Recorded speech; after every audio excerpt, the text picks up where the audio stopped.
On the evening of March 22, 1993, Carmen Van Huss went with her family to visit her sick grandmother at Community Hospital South. The 19-year-old gave her father, James Van Huss Sr., and youngest brother, who had just turned 3, a ride to their Southside Indianapolis home, arriving around 9:30 p.m. Her father asked her to stay the night, but she said she had to get home to wash her Pizza Hut uniform. She was a waitress for the restaurant chain at the time. 2 days later, on March 24th, Pizza Hut managers were worried after Carmen missed days of work and did not answer her phone.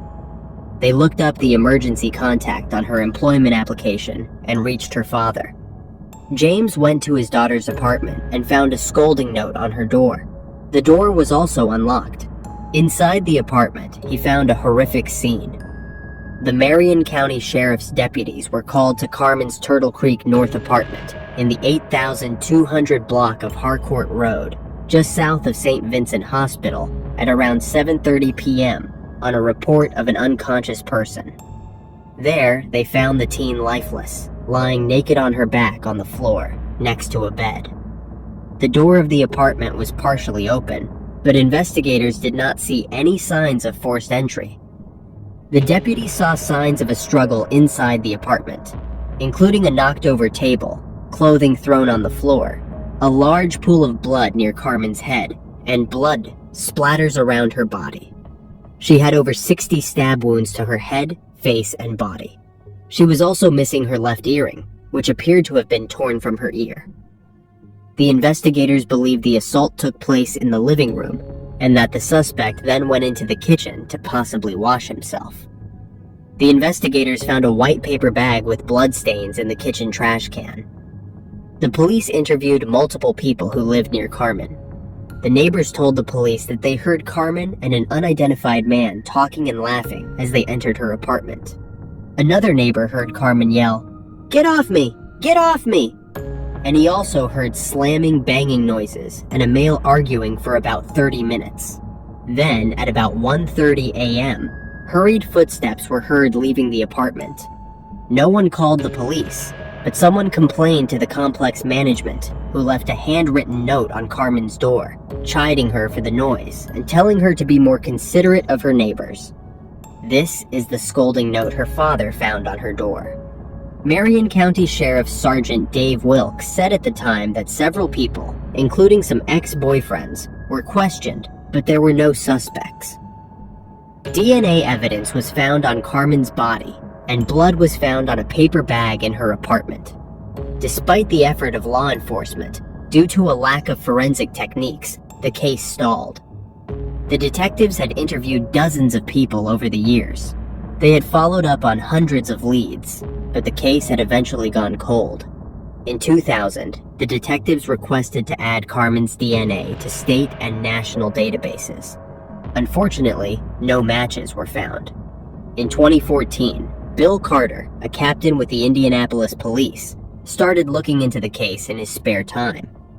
He raised money through GoFundMe for special DNA testing and started a Facebook group and a website called Justice for Carmen Van Huss. In 2018, the department submitted the sample of DNA found at the scene to a specialty company. In November 2023, an investigator used online records to find out who was living near Carmen in March 1993. They came across Dana Shepard's name. Shepard was identified as a suspect with the help of genetic genealogy analysis. The 52-year-old man, who would have been 21 at the time of the horrific crime, was working as a janitor at the University of Missouri when he was visited by Indianapolis Metropolitan Police detectives early in 2024. Shepard was visibly shaking as he read the warrant for his DNA. Once the Marion County Forensic Services Agency received DNA samples for traditional forensic testing in June 2024, the agency confirmed that Shepard's DNA profile matched DNA samples found at the crime scene. Later, investigators looked at multiple arrest records dating from 1992 to 1996. These records confirmed that Shepard lived in the same complex and, at one point, in an adjacent building to the victim. When the detectives investigated how close his previous unit was to Carmen's, they found that it took just 30 seconds to get there. Both apartments were connected internally by a shared common area, which included a laundry room. Shepard was arrested in connection to Carmen's slaying on August 3rd, 2024 on 2 counts of slaying and 1 count of assault with fatal force.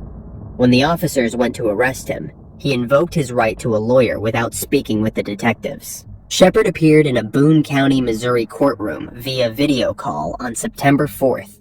His bond was denied, and the judge set an extradition hearing for September 26th. Deputy Chief Kendale Adams of the Police Department's Criminal Investigations Division said in a statement that he hopes Shepard's arrest brings Carmen's family some measure of peace. He added, "For 31 years, the family of Carmen Van Huss has been searching for answers and justice." Carmen's family spoke at a press conference and said that they are grateful for those who helped solve the case. Carmen is missed by many people, including cousins who loved her like sisters and an aunt who loved her like a daughter. But many details of the case remain unknown, such as whether Carmen had planned to meet with her perpetrator in her apartment or had met him spontaneously. Carmen's brother, Jimmy Van Huss, said in a statement, "For my dad to have to find his daughter after what was brutally done to her makes this day bittersweet. I wish he was here to see it." Their father had passed away years back. Her family members said they are saddened that she was not able to graduate from college or get married. The family hopes that more cases will be solved thanks to DNA and genetic genealogy. Jimmy said, "We would love a bill, a law, a procedure, something in Carmen's memory to get the attention other cases deserve." In 1978, the lifeless body of an 18-year-old woman was discovered by the side of a road in Germany. With 14 stab wounds and a trail of clues, the case baffled investigators. As the years passed, the investigation grew cold, but recent advancements in forensic science have brought new attention to this chilling crime. As old leads were revisited and fresh evidence emerges, the dark secrets of that fateful night might finally come to light. Cornelia Humpfer, an 18-year-old from Germany, was an active member of her church's music group, the Band of Jericho, where she was admired for her talent and dedication. But her life would take a tragic turn when she became romantically involved with a man named Tommy Molina. Tommy Molina was a 24-year-old American soldier stationed in Schweinfurt, Germany in the late 1970s. At the time, he was serving in the U.S. Army and was accompanied by his first wife, Linda Molina, and their young son. The Molina family's presence in Schweinfurt was part of the broader American military commitment in Germany, which involved numerous service members and their families stationed across the country. Cornelia's relationship with Tommy was fraught with complications. They had to keep their ongoing affair a secret from Tommy's wife, and would often sneak around in secluded spots or in the confines of his car. Things would eventually take a dark and violent turn. On the morning of April 21st, 1978, Cornelia Humpfer's body was discovered by the side of a road in a quiet area near Schweinfurt. The scene was grim. She had been violently stabbed 14 times in the neck and back. Initial inquiries led investigators to a witness who reported seeing a small car with a green license plate in the vicinity of the crime scene. This detail was significant because American military vehicles in Germany often had green plates. The car description matched a Fiat 124 owned by Tommy Molina. As the investigation unfolded, German authorities questioned Tommy 5 days after the slaying. He claimed he had been at home with his wife, Linda, that evening. When she was questioned, Linda could not recall the details of that night, which cast doubt on Tommy's alibi. The autopsy revealed that Cornelia had been stabbed with a knife, leaving behind crucial evidence that might have linked the crime to her assailant.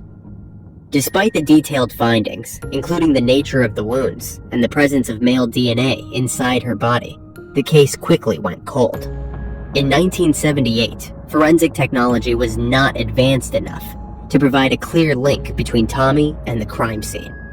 While the witness description of a green license plate matched Tommy's car, this alone was not enough to establish his involvement in the stabbing. The initial lack of concrete evidence and the challenges in connecting Tommy directly to the crime led to a slow progression in the investigation. Months turned into years, with little advancement in the case. In 1995, a significant lead emerged when Tommy Molina's third wife, Cindy Newstead, reported to U.S. Army criminal investigators that Tommy had confessed to her, while intoxicated, about his involvement in Cornelia's slaying. He revealed to her that he had been having an affair with Cornelia, and that she was pregnant with his child, threatening to expose their relationship. This confession, although not immediately actionable, kept the case alive in the investigator's mind. Despite this lead, Tommy denied any involvement when questioned again in 1996, and the investigation stalled.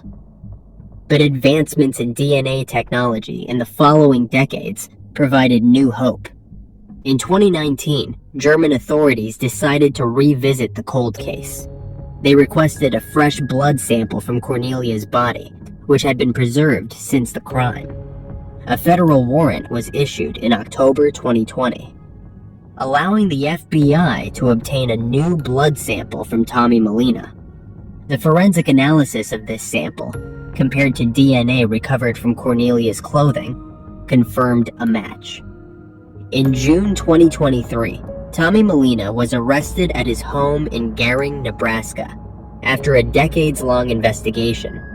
He was then awaiting extradition to Germany, where he faces the possibility of justice for the crime. Linda Newstead and Tommy divorced in 1996, and he and Linda, his first wife, got back together, with her supporting him at his extradition hearings. Tommy's lawyers argued that the prosecution's case was too flimsy to warrant extradition at a series of hearings since his arrest last year. But in May 2024, the U.S. District Court agreed to the extradition and said he will be flown to Germany in the next few weeks. In June 2024, he arrived in Germany. Tommy was brought before a judge of the Schweinfurt District Court immediately after his arrival in Germany. His trial date will be announced soon. He faces up to 15 years in jail. On January 9, 1980, 25-year-old Susan Lee Wolf was abducted while walking in the 200 block of Franklin Boulevard in Texas. She was walking from her residence to a friend's house. Susan had just enrolled at the University of Texas Austin School of Nursing. Susan had planned to stay the night with her friend on 49th Street because her residence had been exterminated for roaches. A witness reported seeing Susan walking eastbound in the 200 block of Franklin Boulevard when a Dodge Polara stopped and the driver exited, placing her into a bear hug with a coat over her head, and he forced her into the car. The witness also saw the passenger door of the car open, but did not see what the passenger did during the abduction. The witness said it was a white vinyl/maroon two-door Dodge. The vehicle also had major collision damage to the passenger door. The next morning, on January 10th at 8:34 a.m., a citizen found the partially clothed body of Susan while inspecting rental property in the South Alley of the 2000 block of East 17th Street in Austin. Dr. Robert Biardo performed an autopsy on the body. The results showed that Susan had lost her life from a single gunshot wound to the head. There was also evidence that she had been strangled and assaulted. The investigation produced more than 40 persons of interest over the years, but only 6 suspects were interviewed. Unfortunately, the detectives could not find the guilty party and the case went cold. A big break in the case came in April 2023, when detectives submitted evidence related to Susan's assault. Almost a year later, the results ruled out the 6 suspects and identified 78-year-old Deck Brewer Jr. as a possible match. In September 2024, Austin police detectives obtained a DNA sample from Brewer and interviewed him in Massachusetts. According to the police, Brewer said he had been in Austin and San Antonio, Texas, around the time of the slaying. Brewer invoked his right to counsel after he was told that his DNA was found at the scene of a slaying. His DNA sample was tested, and the report read that he cannot be excluded as the contributor of the partial major component in this DNA profile. Brewer was then charged with Susan's slaying. Brewer is already incarcerated in Massachusetts on unrelated charges. The police are continuing to search for the person who was in the passenger seat on the day she was forced into the car. Charles Wolfe was only 15 years old when his sister, Susan, was slain. He said, "Susan was always a surrogate mom to me. She was 10 years older, and when I look back at the family videos and movies, I am always in her care." He added, "Her demise certainly left a scar, an open wound in our family that we never thought that there would be any type of healing for." Charles said that he and his family held on to hope for decades that justice would eventually be served. But as the years progressed and no updates surfaced, he started to let go of that hope. He said, "Then, on Friday, I turned on the KXAN broadcast, and there it is, the break that we had been waiting for." He continued, "It was amazing. It was an out-of-body experience. It was as if a dream had come true. I actually was dumbfounded. I could not believe what I was watching." While Charles was happy to learn of the break in the case, he said he was disappointed he learned from the news. He said, "I expected to hear something from APD prior to the broadcast being aired. I am certainly happy that there has been a break, but I am really disappointed with the communication." When asked why the Austin police detectives did not alert Charles, the APD said they are working with detectives to find out more. On December 15, 1996, deputies responded to 6,700 US 41 North Palmetto, Florida, and observed a body floating face down in a drainage canal. The divers retrieved the body of an unidentified white female, wearing a gold ring on her right index finger. The medical examiner on the scene noted the victim had trauma to the right side of her neck and face. The autopsy found that the female victim had been stabbed 83 times throughout her body. The report also noted that there was no water in her lungs and no evidence of assault.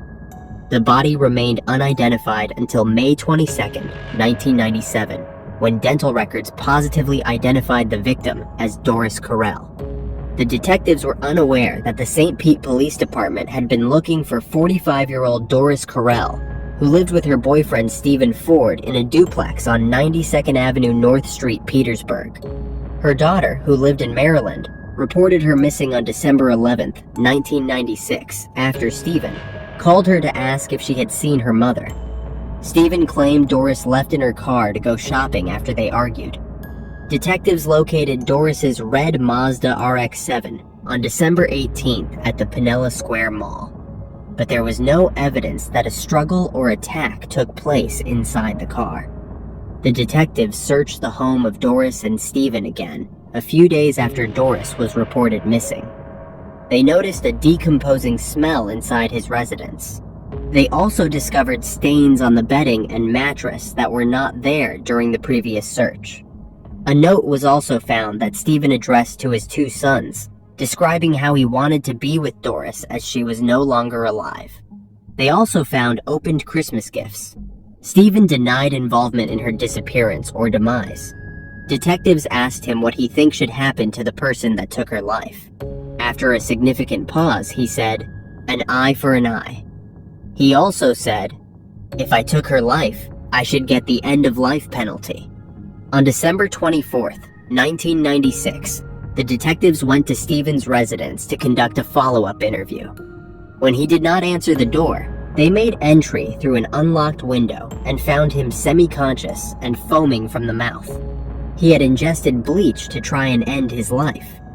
St. Pete detectives interviewed Stephen's former girlfriend on January 5, 1997, and learned about a letter mailed in October the previous year, in which he wrote, "I hope she gets the message that I do not want her here anymore." However, due to a lack of physical evidence and leads in the months to follow, the investigations went cold, and Stephen then moved to Delaware. In 2017, a cold case detective reopened the case and began a thorough process of re-examining files from both Manatee and St. Pete police. Over the next 6 years, new information came to light. Acquaintances of Doris said the couple were having domestic and financial problems, and that Doris feared Stephen. Then, in July 2024, DNA swabs obtained from Doris's autopsy were sent off for testing. On August 12, 2024, the detectives received notification that no foreign DNA profiles were identified, making it improbable that Doris was assaulted at the time of her slaying. They also learned through DNA testing that the mysterious bed stain was Stephen's bodily fluids from an attempt to take his own life. The detectives believed that he parked her car at the Pinella Square Mall and wiped it down. Detectives also learned that he rented a storage unit the day after Doris went missing. He moved all of her jewelry, clothing, and photos to the unit so that her daughter could not get it. The cold case detectives noted that his behavior showed a clear pattern of consciousness of guilt. Stephen also deliberately tried to mislead investigators, and because of his attempts to end his own life, it led investigators to believe that he was the one responsible for ending Doris's life and disposed of her body in Manatee County. On August 16, 2024, with the help of the Delaware State Police, he was taken into custody during a traffic stop near his home in Georgetown, Delaware. He was extradited and booked into the Manatee County Jail on August 30th. According to Florida Attorney General Ashley Moody's office, Stephen stated that his past has come up to haunt him after his arrest. Doris's daughter, Laura Gaddy, said, "He was the prime suspect. Detectives just worked through everything until they figured they had a good, substantial case to go ahead and make an arrest." Laura said the following about the upcoming court proceedings: "I am going to learn of new things that I do not know, and I will be able to ask the questions that I have. Questions she hopes are answered when Stephen Ford goes on trial." She said why he did it with the weapon that he used, the purpose of doing it, and then disposing of her body.